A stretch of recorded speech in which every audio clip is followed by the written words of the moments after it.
اعوذ باللہ من الشیطان الرجیم بسم اللہ الرحمن الرحیم اللہم صلی علی محمد وعلی آل محمد کما صلیت علی ابراہیم وعلی آل ابراہیم انک حمید مجید۔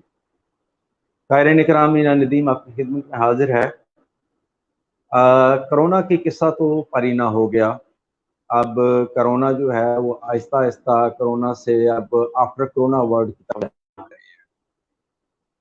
کرونا میں بہتری آ رہی ہے اور لاک ڈاؤن کی صورتحال ہے کہ مختلف ملکوں میں جو ہے وہ آہستہ آہستہ وہ لاک ڈاؤن جو ہے وہ نیچے کی طرف آ رہا ہے اور کافی حد تک جو ہے وہ پاکستان کے اندر بھی اور دنیا کے دوسرے ملکوں کے اندر بھی نرمیاں آ رہی ہیں۔ میرے ساتھ اس وقت سویڈن سے موجود سینئر صحافی عامر علی عاصم اور اسلام آباد سے ہمارے بڑے پیارے دوست اور سینئر جرنلسٹ شہزاد فاروقی صاحب، شہزاد انور فاروقی صاحب۔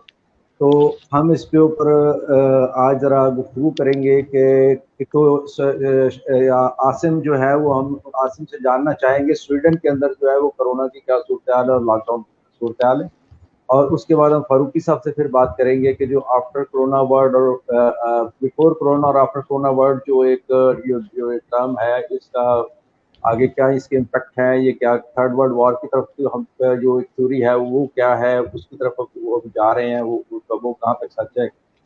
تو عامر عاصم صاحب، سب سے پہلے آپ ہمیں ذرا سویڈن کی صورتحال بتائیے گا۔ جی السلام علیکم۔ سویڈن میں اس وقت صورتحال جو ہے وہ تقریباً یہاں کی آبادی جو ہے وہ 8.5 ملین ہے، اور اس میں یہ ہے کہ اس کی تقریباً تعداد جو ہے پاکستان کے بہت بہت قریب قریب ہے اس کی تعداد۔ یہاں پہ یورپ کے دوسرے ممالک کی نسبت جو ہے اگر آپ زون وائز دیکھیں، یورپ میں تو چونکہ ہم لوگ اسکینڈینیویا میں ہیں، اسکینڈینیویا زون میں سب سے زیادہ یہاں پہ کیسز ہیں، ڈنمارک، ناروے اور فن لینڈ کی نسبت سب سے کم جو ہے وہ فن لینڈ میں ہے۔ تو اس کی وجہ یہ ہے کہ اتنے کیسز ہونے کی بھی وجہ یہ تھی کہ اس میں جو مین جو لوگ افیکٹڈ ہیں وہ سویڈش لوگ نہیں ہیں، وہ بائی اوریجن وہ سویڈش نہیں ہیں۔ اس میں اسٹاک ہوم جو تھا وہ سب سے زیادہ افیکٹیو ایریا تھا۔ اس میں تقریباً جو ایک اس میں آپ ایریاز کہہ لیں، شہر اتنا بڑا شہر ہے، اس کے اندر ایریاز ہیں، وہاں پہ جو لوگ افیکٹڈ ہوئے وہ زیادہ تعداد جو تھی وہ تھی افریقن، جن کا تعلق صومالیہ سے تھا، چونکہ وہی لوگ جو ہیں وہ ہیلتھ ڈپارٹمنٹ میں بھی کام کرتے ہیں، بسز بھی ڈرائیو کرتے ہیں، اس طرح کی صفائی وغیرہ کے کام کرتے ہیں۔ تو ان لوگوں کی وجہ سے اس ایریا سے سارے یہ پھیل کے پورے ملک میں، لیکن ابتدا جو اس کی ہوئی تھی وہ یہ تھی کہ یہاں سے کچھ لوگ جو ٹورسٹ تھے وہ اٹلی میں اسکیٹنگ کا جو سیزن ہوتا ہے نارتھ اٹلی میں وہاں گئے، ان لوگوں کی وجہ سے سویڈن میں 2-4 کیسز شروع میں آئے ابتدا میں، لیکن بعد میں یہی کیس جو ہے وہ بڑھتے رہے۔ لیکن اس میں وجہ یہ تھی کہ جو صومالین کمیونٹی تھی اور جو عربک کمیونٹی جو بھی ریفیوجیز کچھ عرصے سے یہاں پہ شفٹ ہوئے ہیں، تو چونکہ ان لوگوں کو وہ یہاں کے وہ عادی نہیں ہیں اس ماحول کے، اس کلچر کے، تو ان لوگوں کے جو رہن سہن ہے، ملنا جلنا ایک دوسرے سے، آنا جانا مسجدوں میں اور کمیونٹی سینٹرز میں، وہی اس کی مین جو ریزن بنے۔ لیکن ابھی جو ہے گورنمنٹ نے چونکہ کوئی ایسی پالیسی اناؤنس نہیں کی یورپ کے دوسرے کنٹریز اٹلی اور اسپین کی طرف پہ یہاں پہ مکمل لاک ڈاؤن، صرف یہاں پہ یہ ہے کہ ایک ابھی میں دوست سے بات پہلے کہہ رہا تھا کہ یہاں پہ چونکہ جو لٹریسی ریٹ ہے یا شعور آپ کہہ لو، جس طرح اردو میں کہتے ہیں شعور جو ہے، وہ چونکہ لوگوں میں زیادہ ہے، تو اس کی وجہ یہ ہے کہ لوگ گورنمنٹ کی بات زیادہ سنتے ہیں، دوسرے ہمارے پاکستانی پولیٹکس کی طرح نہیں، یہاں پہ گورنمنٹ کی بات سنتے ہیں۔ گورنمنٹ نے ایک ایڈوائس دیا، وہ ایڈوائس گورنمنٹ نے یہ ایڈوائس دی کہ ہم لاک ڈاؤن نہیں کرتے لیکن آپ لوگ خود احتیاط کریں۔ تو اس کا یہ رزلٹ ہوا کہ جو اسٹاک ہوم اور جو بگ سٹیز ہیں گوتھمبرگ اور مالمو ٹائپ، ان میں یہ ہے کہ چونکہ کمیونٹی زیادہ رہتی ہے، لوگ اس کی ایک وجہ یہ ہے کہ وہ رہتے ہیں اپارٹمنٹس میں، ایک دوسرے کے اوپر بلڈنگز ہیں، اس طرح گھر ہیں، تو وہ شاید اس کے پھیلنے کی وجہ۔ لیکن باقی جو کنٹری یہ ہے سویڈن پورا چونکہ کنٹری سائڈ کی طرح 60% تو فورسٹ ہے، یہاں پہ ایک گھر دوسرے گھر سے کافی فاصلے پہ موجود ہے۔ لوگوں میں چونکہ شعور بھی تھا اور لوگوں نے گورنمنٹ کی ایڈوائس بھی مانی، اس وجہ سے یہ واحد ملک تھا یورپ میں، اسکینڈینیویا میں اور یورپ میں بھی شاید، کہ انہوں نے لاک ڈاؤن نہیں کیا۔ تو اس کے کیس کی اتنی کوئی تعداد نہیں بڑی، روز کی جو ایوریج ہے وہ 100 کے کچھ تقریباً ہے، اور 70 اب 70 سے کم 32 پہ آگے تقریباً پر ڈے ایوریج جو ڈیتھ ریٹ جو ہے ان کا۔ تو اگر آپ پر ملین عامر آپ کے کیا علم میں ہے کہ پاکستانی جو کمیونٹی ہے وہ سویڈن میں کتنی متاثر ہوئی ہے؟